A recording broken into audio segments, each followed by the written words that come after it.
বন্ধুরা দেখো, পুকুর থেকে জ্যান্ত জ্যান্ত ধরে নিয়ে এলাম শিঙ্গি মাছ। তারপরে নুন হলুদ মাখিয়ে গরম তেলে খুব ভালো করে ভেজে নিলাম।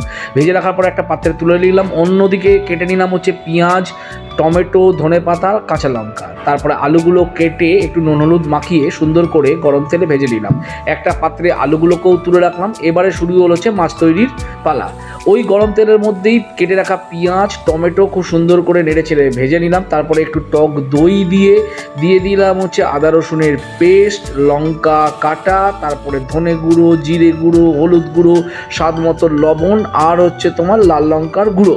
এরপরে খুব সুন্দর করে একটু জল দিয়ে নেড়ে ছেড়ে মশলাটাকে মাখিয়ে নিলাম। তারপরে মশলাটা দেখতেই পাচ্ছ, ওর মধ্যে দিয়ে দিলাম হচ্ছে 2-4টে তেজপাতার টুকরো। তারপরে ভেজে রাখা আলুটা এবং মাছটাও ওর মধ্যে দিয়ে দিলাম। দিয়ে যেই ফুটে উঠলো ওর মধ্যে ছড়িয়ে দিলাম হচ্ছে কেটে রাখা ধনেপাতা। তারপরে একটু চাপা দিয়ে ভাপিয়ে নিয়ে দেখো আমাদের মাছের রান্না রেডি।